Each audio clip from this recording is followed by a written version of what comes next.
Hello friends, myself Dr. Seema Agrawal, Associate Professor of Chemistry, Government College, Kota. Friends, in the earlier lecture, we discussed the introduction, electronic configuration,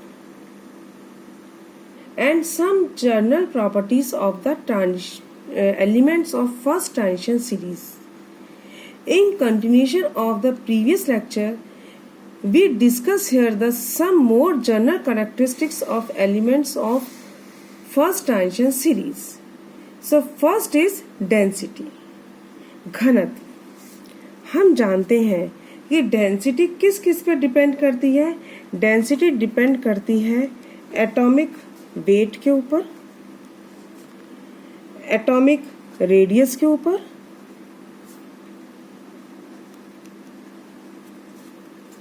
and और तीसरी चीज किसके ऊपर depend करती है? Depend करती है ये arrangement of atoms, arrangement of atoms in crystal lattice.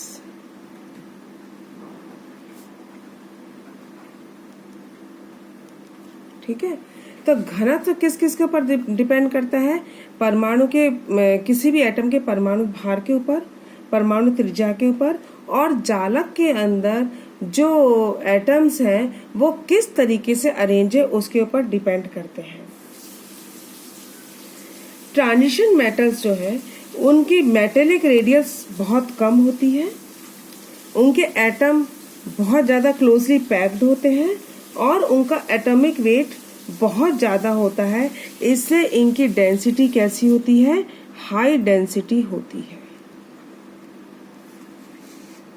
High density होती है. तो ट्रांजिशन एलिमेंट्स की डेंसिटी हमेशा कैसी होती है?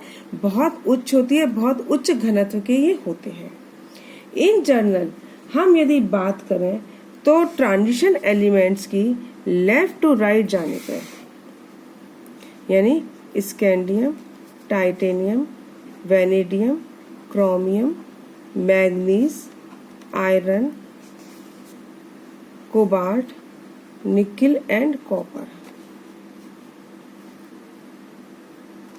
लेफ्ट टू राइट जाने पे इनकी जो डेंसिटी होती है उसके मान कैसे होते हैं? 3.0. डेंसिटी हमेशा हम किस में लेते हैं? ग्राम पर सीसी. ठीक है, तो स्कैंडियम की डेंसिटी होती है 3.0, टाइटेनियम की होती है 4.5, वेनेडियम की होती है 6.1, क्रोमियम की होती है 7.2, मैग्नीज की होती है 7.4, आयरन की होती है 7.8, और उसके बाद इनकी होती है कोबाल्ट की 8.9, निकिल की 8.9 और कॉपर की भी 8.9. तो हम ये देखते हैं ट्रांजिशन एलिमेंट्स में जैसे जैसे हम लेफ्ट से राइट में जाते हैं इनकी डेंसिटी कैसी है? बढ़ रही है. लेकिन मैग्नीज की जो डेंसिटी होती है वो एक्सेप्शनली कम होती है. ठीक है, और उसके बाद फिर बढ़ती है और बाद में ये कांस्टेंट हो जाती है. तो मैग्नीज जैसे जैसे हम लेफ्ट से राइट में जाते हैं डी ऑर्बिटल्स पूरे भरे हुए नहीं होते, खाली होते हैं. ठीक है, लेकिन मैग्नीज में जैसे ही हम आते हैं हमारा मैग्नीज का कन्फिग्रेशन होता है 3d5 एंड 4s2. ये जो d5 कन्फिग्रेशन है ये कैसा है? हाफ फिल्ड कन्फिग्रेशन होता है. इसलिए जो इसमें एटम होते हैं वो लेस कॉम्पैक्ट होते हैं, वो अपने आप में कोई छेड़ाछाड़ी नहीं करते. ठीक है, और उसके बाद क्या है? इनकी डेंसिटी बढ़ती जाती है. तो यहाँ पे हमें देखना है इन जनरल ट्रांजिशन एलिमेंट्स की जो डेंसिटी होती है वो कैसी होती है? बहुत ज़्यादा होती है. लेफ्ट टू राइट जाने पे इनकी डेंसिटी इन जनरल बढ़ती है. मैग्नीज की एक्सेप्शनली कम होती है क्योंकि इसका कन्फिग्रेशन कैसा होता है? हाफ फील्ड कन्फिग्रेशन होता है. देन है हमारी नेक्स्ट प्रॉपर्टी हमारी melting point and boiling point.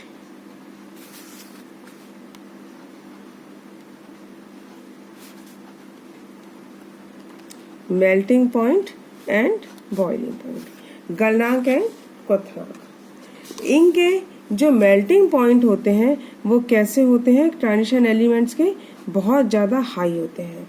इनके मेल्टिंग गलनांक और क्वथनांक बहुत ज़्यादा होते हैं। ये सब की सब प्रॉपर्टी किस पे डिपेंड करती हैं, एटम्स के बीच का जो अट्रैक्टिव फोर्स होता है उस पर डिपेंड करती हैं। और इनके बीच में बहुत ज़्यादा अट्रैक्टिव फोर्स होता है, प्रबल आकर्षण बल होता है।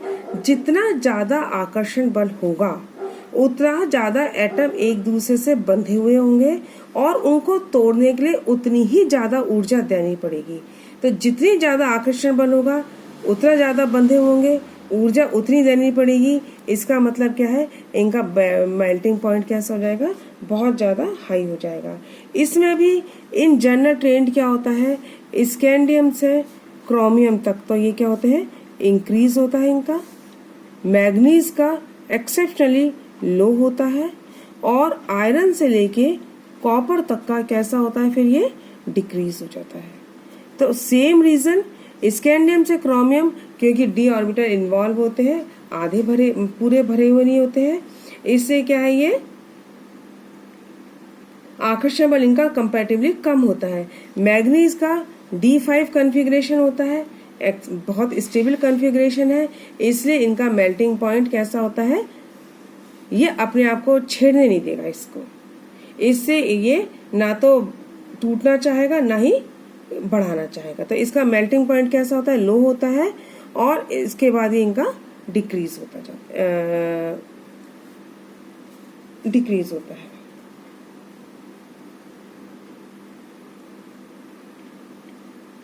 ठीक है। अब तीसरा है हमारी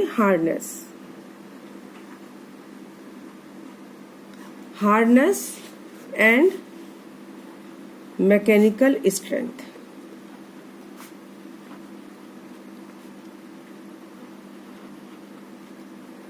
कठोरता और यांत्रिक सामर्थ्य, ये जनरली हार्ड होते हैं। ट्रांजिशन एलिमेंट्स कैसे होती हैं, हार्ड होती हैं, मेलेबल होती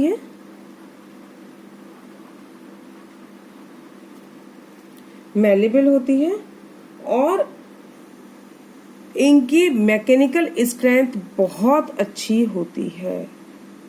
दे possess good mechanical strength. Reason क्या है, क्योंकि इनके बीच में स्ट्रॉन्ग अट्रैक्टिव फोर्स पाया जाता है। तो क्योंकि इनका जो मेटेलिक बॉन्ड की जो स्ट्रेंथ है वो क्रोमियम तक कैसी है, बढ़ती है, इससे इनकी मेटेलिक स्ट्रेंथ भी कैसे होगी, इंक्रीज होगी। मैग्नीज में आके आपका हाफ फील्ड कॉन्फ़िगरेशन आता है, इससे इसकी मैकेनिकल स्ट्रेंथ बहुत ज़्यादा नहीं होगी। और उसके बाद ये आयरन से लेके और कॉपर तक, क्योंकि इनका जो अट्रैक्टिव फोर्स है वो कम होता जाता है, या मैकेनिकल स्ट्रेंथ जो है वो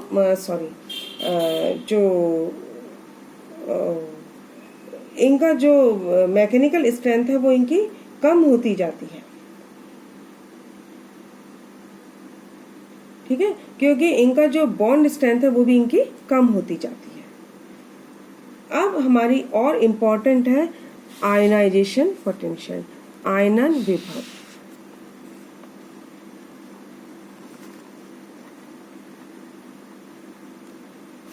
ये आपकी इम्पोर्टेंट प्रॉपर्टी है। और प्रॉपर्टी को हम कहते हैं हाई डेंसिटी होती है, मैकेनिकल स्ट्रेंथ ज्यादा होती है, इनका मेल्टिंग पॉइंट ज्यादा होता है। ये सब के सब किससे बंधे हुए हैं, बॉन्ड स्ट्रेंथ से बंधे हुए हैं। आयनाइजेशन पोटेंशियल क्या होता है, आयनाइजेशन पोटेंशियल होता है या आयनन विभव होता है किसी भी एटम के सबसे बाहर का जो इलेक्ट्रॉन, शेल का जो इलेक्ट्रॉन होता है, उसको निकालने के लिए जितनी ऊर्जा दी जाती है वो कहलाती है उसकी आयनन विभव। इन जनरल पीरियोडिक टेबल में लेफ्ट से राइट में जाने पे नंबर ऑफ इलेक्ट्रॉन इंक्रीज होते हैं, लेकिन एनर्जी शेल इंक्रीज नहीं होती है। तो हम ये कह सकते हैं कि जो इलेक्ट्रॉन सेम एनर्जी शेल में इंक्रीज होते हैं, तो उनका जो न्यूक्लियस से डिस्टेंस है वो तो क्या हुआ, सेम रहती है, कांस्टेंट रहती है, लेकिन नंबर ऑफ इलेक्ट्रॉन्स बढ़ रहे हैं, इसलिए न्यूक्लियस के ऊपर चार्ज भी बढ़ रहा है। जब न्यूक्लियस के ऊपर चार्ज बढ़ रहा है तो ये बढ़े हुए चार्ज से इलेक्ट्रॉन को अट्रैक्ट करता है। जब बढ़े हुए चार्ज से इलेक्ट्रॉन को अट्रैक्ट करेगा तो क्या है, इलेक्ट्रॉन ज्यादा फोर्स से बंधे हुए रहेंगे। तो लेफ्ट टू राइट पे जाने में हम ये कह सकते हैं कि क्योंकि अट्रैक्शन फोर्स न्यूक्लियस का इलेक्ट्रॉन्स में बढ़ता है, ज्यादा फोर्स से इलेक्ट्रॉन को अट्रैक्ट करता है न्यूक्लियस, इसलिए इनका साइज छोटा होता जाता है। साइज छोटा है, आकर्षण ज्यादा है, इससे इलेक्ट्रॉन्स भी निकलने में ज्यादा एनर्जी की आवश्यकता, इलेक्ट्रॉन्स को निकलने के लिए ज्यादा एनर्जी की आवश्यकता होती है। यानी कि लेफ्ट टू राइट जाने पे आईपी इंक्रीज होता है। जब हम टॉप टू बॉटम आते हैं पीरियोडिक टेबल में तो नंबर ऑफ इलेक्ट्रॉन इंक्रीज होते हैं, लेकिन साथ में नंबर एनर्जी शेल भी बढ़ती जाती है। तो इलेक्ट्रॉन नाभिक की इलेक्ट्रॉन से दूरी भी बढ़ती जाती है, इसलिए इसका अट्रैक्शन फोर्स कम होता है और आयनन विभव कम होता जाता है। ट्रांजिशन एलिमेंट्स में भी हम ये कह सकते हैं, जैसे जैसे हम लेफ्ट से राइट में जाते हैं, यानी स्कैंडियम से हम कॉपर की तरफ जाते हैं, तो इनके साइज में डिक्रीज होता है। लेकिन इनका जो साइज है, जैसा कि मैंने आपको इलेक्ट्रॉनिक कॉन्फ़िगरेशन में बताया था कि जब हम ट्रांजिशन एलिमेंट्स में लेफ्ट टू राइट जाते हैं तो ट्रांजिशन एलिमेंट्स में एक बात ध्यान हमें रखनी पड़ेगी कि इसमें इलेक्ट्रॉन n-1d शेल में भरते हैं, यानी सबसे बाह्यतम कक्षक में नहीं भर के किस में भरते हैं, बाहर से अंदर वाले में, पेनल्टीमेट शेल में इलेक्ट्रॉन बढ़ते हैं।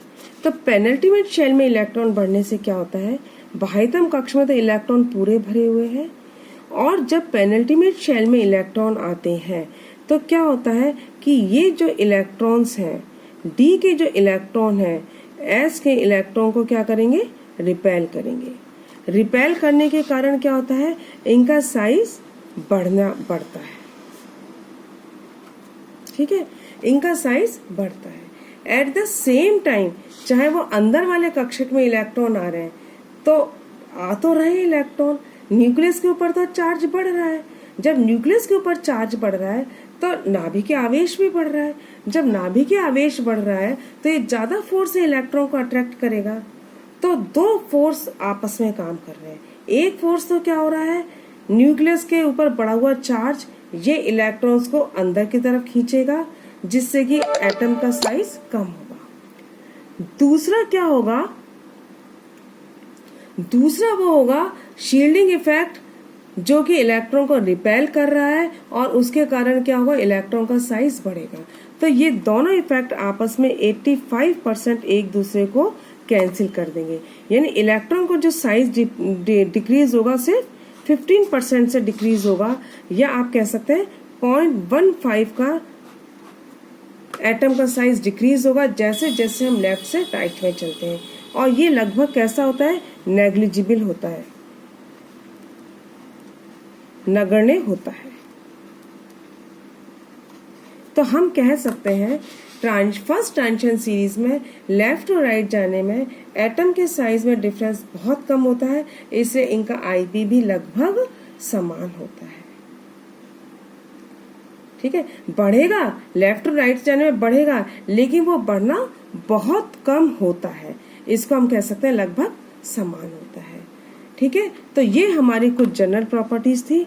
अब हम बाकी प्रॉपर्टीज इसके नेक्स्ट लेक्चर में पढ़ेंगे। Thank you.